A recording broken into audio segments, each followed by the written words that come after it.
आज हम एक ऐसी बिल्डिंग की बात करने जा रहे हैं जो कि बुर्ज खलीफा से भी ज़्यादा महंगी है, लेकिन फिर भी इस बिल्डिंग को फेल स्ट्रक्चर माना जाता है। ये बिल्डिंग वैसे तो दुनिया की दूसरी सबसे ऊंची बिल्डिंग है, लेकिन शायद आपको ये बात ना पता हो कि इस बिल्डिंग का जो ऑब्जर्वेशन डेक है वो इस दुनिया का सबसे ऊंचा ऑब्जर्वेशन डेक है। मतलब कि बुर्ज खलीफा का ऑब्जर्वेशन डेक भी इस बिल्डिंग के मुकाबले कम ही है। इस बिल्डिंग में जो एलिवेटर्स लगे हुए हैं, यानी कि जो लिफ्ट्स इस बिल्डिंग में यूज हुई हैं, वो भी इस दुनिया की सबसे तेज लिफ्ट्स हैं, जो कि 74 किलोमीटर पर आवर की रफ्तार से चलती हैं। इतने में आप जमीन से आसमान की ऊंचाइयों में बस कुछ ही सेकंड्स में पहुंच सकते हो। इस बिल्डिंग के आप इस शानदार स्ट्रक्चर को देखिए, जिसे इस दुनिया के बहुत ही महंगे डिजाइनर्स ने बनाया है, लेकिन इसके बावजूद भी इस बिल्डिंग को फेल स्ट्रक्चर क्यों माना जाता है, जानने के लिए वीडियो के लास्ट तक बने रहिए। और आज की इस वीडियो का लाइक टारगेट है 10,000 लाइक्स।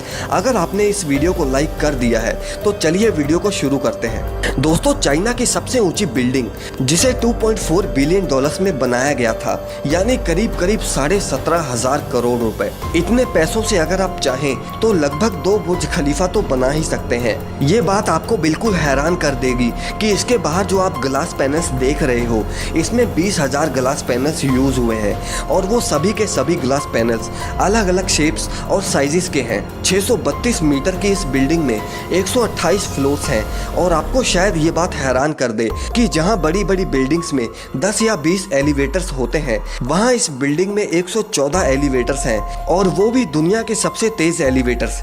आप ये बात का यकीन नहीं करोगे कि ये बिल्डिंग इतनी बड़ी है कि इसमें एक साथ 16,000 लोग ठहर सकते हैं। अब आप ये सोच रहे होंगे कि अगर इसमें इतने सारे फीचर्स हैं तो फिर भी इस बिल्डिंग को फेल स्ट्रक्चर क्यों माना जाता है। तो मैं आपको बता दूं कि इस बिल्डिंग में 128 फ्लोर्स में से 50% फ्लोर्स तो खाली ही पड़े हैं। मतलब कि जहां इसमें 16,000 लोगों को ऑक्युपाई करने की जगह है, वहीं इसमें सिर्फ 7 या 8,000 लोग ही रह रहे हैं। और इस वजह से रात में तो इस बिल्डिंग की पूरी लाइट्स भी नहीं जल पाती। बिल्डिंग्स को जिन्होंने बनाया था, उनका ये मानना था कि जो पैसा उन्होंने कंस्ट्रक्शन में लगाया है, यानी 17,500 करोड़ रुपए, उन पैसों को वो 12 सालों में कंप्लीट कर लेंगे। लेकिन जैसा उन्होंने सोचा था वैसा बिल्कुल नहीं हुआ, और इस वजह से चाइना का ये शंघाई टावर अभी 12,000 करोड़ रुपयों के नुकसान में चल रहा है। और साथ ही में जो चाइना का फायर और सेफ्टी डिपार्टमेंट है, उनकी तरफ से भी ये टावर को पूरी तरह सेफ नहीं माना जाता, क्योंकि उनका ये कहना है कि अगर मान लो कि इस बिल्डिंग में 100वीं मंजिल पर आग लगी तो फायर सेफ्टी वाले इस टावर पर इतना जल्दी उतना ऊपर नहीं पहुंच पाएंगे, और इसलिए सेफ्टी भी एक और कारण है इस टावर को फेल स्ट्रक्चर कहने का।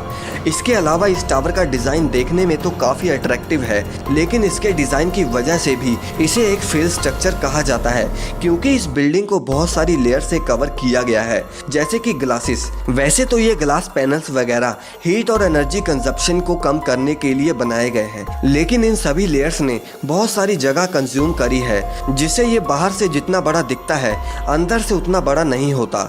यानी कि आप सिंपल लैंग्वेज में ये भी कह सकते हैं कि जहाँ इस बिल्डिंग में 16,000 लोग रह सकते हैं, वहीं अगर ये लेयर्स ना होती तो इस बिल्डिंग में हो सकता था कि एक टाइम पर 25,000 लोग भी रह पाते। इसलिए इस बिल्डिंग का डिजाइन भी एक मेन रीजन है कि इसको फेल स्ट्रक्चर माना जाता है। इसके अलावा इस टावर में एक लग्जरी होटल भी खुलने वाला था, लेकिन अभी तक वो होटल भी नहीं खुल पाया। और साथ ही में जिन्होंने इस टावर में अपने ऑफिस वगैरह किराए पर लिए थे, उनमें से सिर्फ 30% लोग ही इस टावर में आए, और बाकियों ने इस टावर में ऑफिस लेने से मना कर दिया, और वो ऑफिस अभी तक खाली ही पड़े हुए हैं, जिस वजह से अभी तक इस टावर पर लगने वाला पैसा भी पूरा नहीं हुआ। दोस्तों, हालांकि चाइना की ये बिल्डिंग इकोनॉमिकली ही फेल हुई है, लेकिन दुनिया की दूसरी सबसे ऊंची बिल्डिंग होने के नाते हो सकता है कि आने वाले कुछ सालों में इस बिल्डिंग की ग्रोथ होनी शुरू हो जाए। वैसे आपको इन दोनों में से कौन सा अच्छा लगता है, दुबई का बुर्ज खलीफा या फिर चाइना का शंघाई टावर? कमेंट करके हमें जरूर बताइए, और वीडियो अगर पसंद आई तो इसे लाइक और शेयर जरूर करें, और चैनल को सब्सक्राइब करना ना भूलें।